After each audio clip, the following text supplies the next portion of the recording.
Selamat pagi, shalom bagi kita semuanya, Bapak Ibu, Saudara yang dikasihi Tuhan. Kami berharap semua pendengar firman Tuhan pada hari ini dalam keadaan sehat, dan juga kami berharap bahwa hari ini adalah hari yang penuh sukacita bagi kita semua. Sebelum kita mendengarkan firman Tuhan, mari kita angkat pujian bagi Tuhan, kita bernyanyi.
Kita berdoa.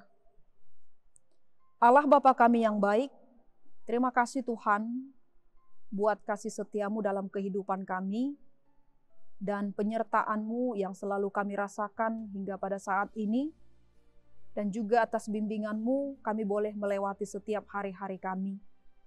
Pada saat ini Tuhan, kami bersyukur boleh tiba pada hari ini dan kami datang ke hadirat Tuhan untuk menaikkan pujian dan syukur kami, serta memohon kekuatan dari Tuhan untuk melengkapi seluruh kehidupan kami dalam menjalani kehidupan dan aktivitas kami sehari-hari, terlebih dalam satu hari ini.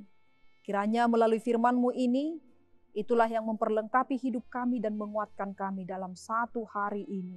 Terima kasih Tuhan, hanya di dalam nama anak-Mu Tuhan Yesus Kristus, berkatilah firman-Mu ini. Amin.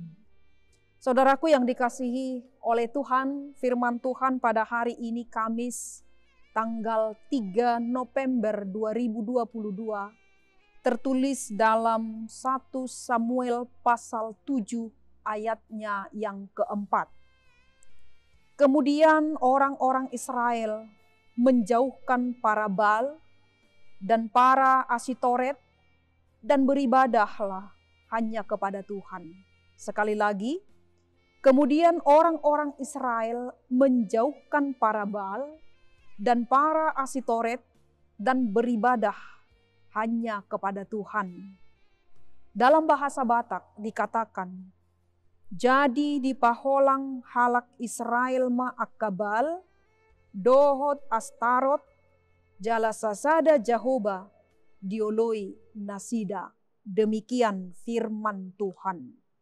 Saudara yang dikasihi oleh Tuhan, ketika Samuel diangkat menjadi seorang nabi, kehidupan bangsa Israel saat itu berada pada masa yang gelap dan mengalami degradasi iman. Ada begitu banyak kejahatan yang terjadi dalam kehidupan bangsa Israel. Mereka melakukan kesalahan yang besar dengan menyembah berhala-berhala, ilah-ilah lain, yaitu Baal dan Asitoret, dan meninggalkan Tuhan. Akibatnya mereka menuai hasil dari apa yang mereka lakukan terhadap Allah. Mereka diserang oleh bangsa Filistin secara bertubi-tubi, dan tabut perjanjian pun diambil dari tangan mereka. Dan hal yang sangat menarik untuk kita perhatikan, ketika tabut perjanjian itu sudah dikembalikan dan sudah bersama dengan mereka dan berada di tempat yang seharusnya, bangsa Israel justru tidak mengalami perubahan apa-apa. Bahkan setelah 20 tahun berlalu, mereka tetap ditindas oleh bangsa Filistin sehingga mereka mengeluh dan berseru kepada Tuhan. Di ayat 3 dikatakan ternyata mereka masih tetap menyembah berhala, Allah-Allah asing, dan para Asitoret. Itulah yang terjadi. Di satu sisi mereka menyembah Tuhan melalui tabut perjanjian yang sudah ada bersama-sama dengan mereka. Tetapi di sisi lain, banyak juga dari bangsa Israel yang masih menyembah berhala dan para Asitoret. Itulah yang membuat mereka tidak mengalami perubahan, tidak mengalami kuasa Tuhan, tidak mengalami kemenangan di dalam kehidupannya. Dalam situasi yang demikian, Samuel hadir untuk mengingatkan mereka agar bangsa itu segera bertobat dan berbalik kepada Tuhan, menjauhkan ilah-ilah asing dari antara mereka, sebelum hal-hal yang jauh lebih buruk lagi terjadi menimpa kehidupan mereka. Jika mereka bertobat, Tuhan pasti akan menunjukkan belas kasih-Nya dan melepaskan mereka dari tangan orang Filistin. Dan Tuhan akan memberikan kemenangan yang besar kepada umat-Nya bangsa Israel. Saudaraku yang dikasihi oleh Tuhan, melalui firman Tuhan hari ini kita boleh mengerti sekarang bahwa kunci kemenangan itu sesungguhnya terletak pada kesungguhan kita menjadikan Tuhan sebagai satu-satunya Tuhan dalam kehidupan kita.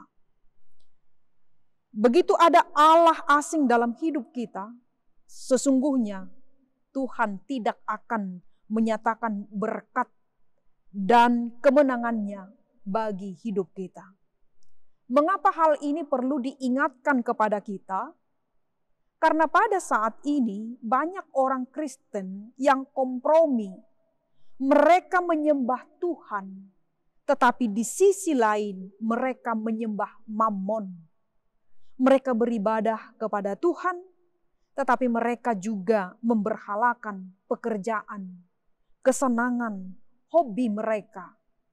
Kalau kita mau mengalami kehidupan yang baik, bagaimana Tuhan menyatakan kuasa-Nya secara luar biasa dalam hidup kita, pastinya hanya Tuhanlah satu-satunya Tuhan dalam hidup kita.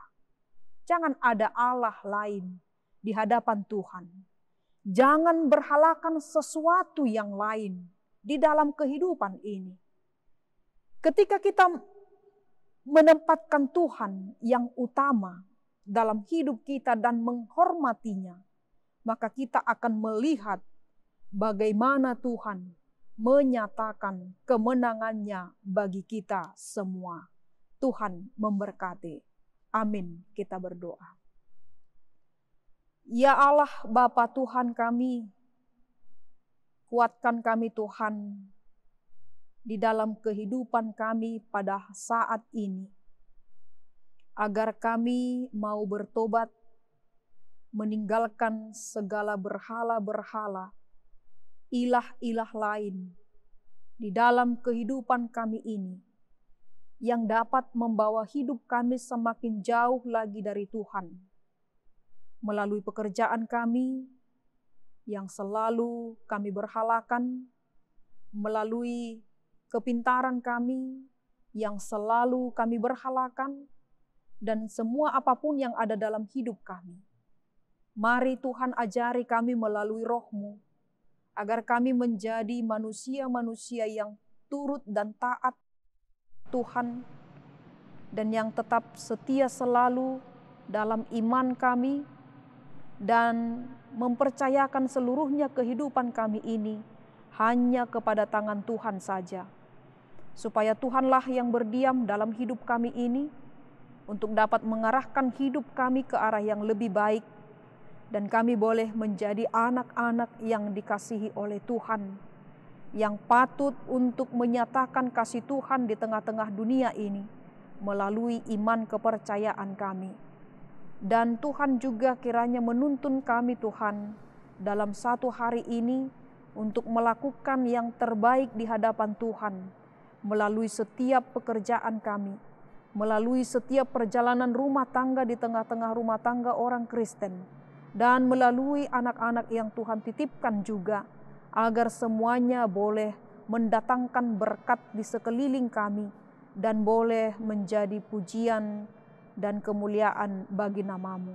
Apapun yang kami lakukan dalam satu hari ini, kiranya Tuhan memberkati, dan dimanapun kami berada melangkahkan kaki kami ini Tuhan, dan mengerjakan segala pekerjaan kami, kiranya Tuhan selalu bersama-sama dengan kami, agar kami boleh menyelesaikan seluruh kegiatan kami dalam satu hari ini, di dalam sukacita dan kekuatan yang dari Tuhan.